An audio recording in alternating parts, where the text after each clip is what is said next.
In this video, I'm going to be comparing the Fox and the Hound franchise to the Lady and the Tramp franchise. In the case of Fox and the Hound, you have the original Disney animated movie and then one direct-to-video sequel. In the case of Lady and the Tramp, you have the original Disney animated movie, one direct-to-video sequel, then the 2019 live-action remake. When you look at highest score for each franchise, with Fox and the Hound, you have 75% for the original movie. And then with Lady and the Tramp, the original anime movie has a 93%. Lady and the Tramp wins here. Then when you look at lowest score, in the case of Fox and the Hound, Part 2 only has a 20%. In the case of Lady and the Tramp, the direct-to-video sequel, Scamp's Adventure, only has a 45%. Lady and the Tramp wins again. Then when you look at average score, Fox and the Hound has an average of 47. Lady and the Tramp has an average of 68. Lady and the Tramp wins again. Then when you look at disparity between lowest and highest score, Fox and the Hound has a gap of 55 between the two scores. Then when you look at Lady and the Tramp, there's a disparity of 48 between the lowest and highest score.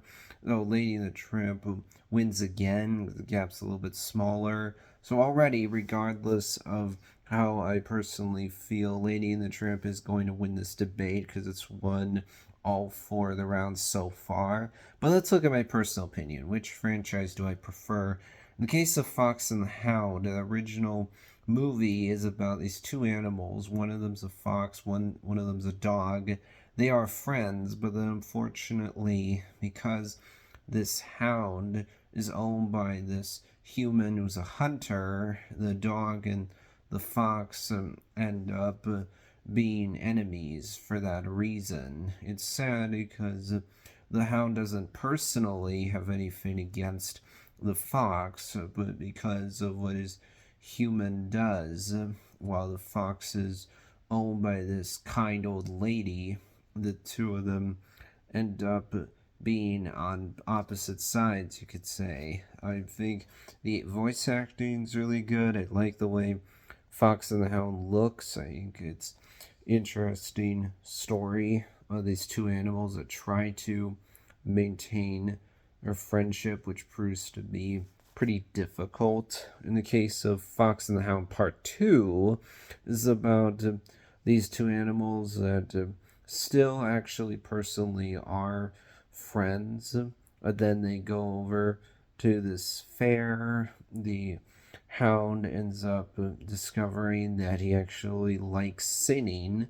So he and this group of animals start to sing. That works out really well at first, but then because the hound is really focused on singing, Copper's actually the name of the hound, Todd's the name of the fox.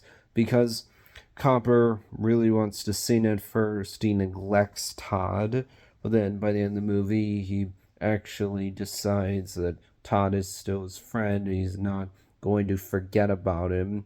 Also, there's growth for this group of animals because you have the leader of this group of animals that at first is neglecting this lady because he's really focused on impressing the people, but then by the end of the movie, the whole group is together. All the conflict between them has been resolved. In the case of Lady and the Tramp, it's about this dog named Lady who is with a loving family, but then the parents, Jim Deere and Anita, they end up having a baby, and because a baby naturally involves a lot of work, at first Lady thinks that, well, they have this baby, so now they're not going to remember me anymore. They're going to forget about me. And also this dog Tramp, who doesn't have a family that's living out on the streets, he tells her, hey, now that they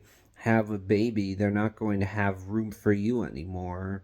There's a miscommunication. Lady thinks the family doesn't care about her anymore, so she actually temporarily ends up out on the streets. So she ends up going to dinner actually with Tramp. That's the most famous scene in the movie, really, is these two dogs that are right outside a restaurant eating spaghetti.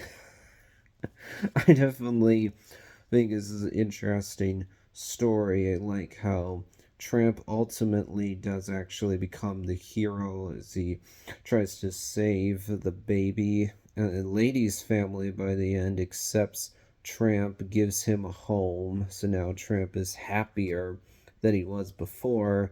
At first, we see Tramp thinks he doesn't need a family. He thinks that he's totally fine just out on the streets by himself. That, hey, I care only about me and it's totally fine. But then he realizes by the end, oh, I like it.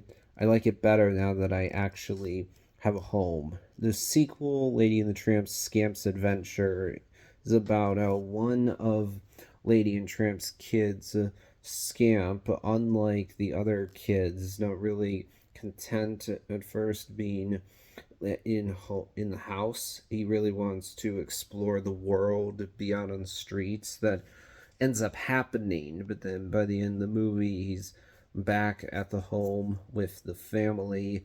The 2019 live action remake is a pretty direct translation of the story. It doesn't really make very many changes. I would say it's a perfectly fine middle of the road live action remake. It's not one of the best, not one of the worst. It doesn't really have any major issues, but it doesn't really do anything fantastic. It's not like Cinderella, Jungle Book, which actually improve on the story of the original. Little Mermaid does that too. Lady and the Tramp doesn't really do anything to improve on the story of the original movie. It's just a totally fine, solid version of that story. When it comes to which franchise I prefer, honestly, I'm actually going to say Fox and the Hound because you have two movies that are not telling the same story. They're telling two different stories. Whereas if Lady and the Tramp, you have two different stories of the original animated movie and the direct to video sequel. Then you have a remake that's really just telling the same story except in live action. So not really doing anything different. So I think Fox and the Hound, there's a little bit more variety there, but Lady and the Tramp actually has won this debate, though.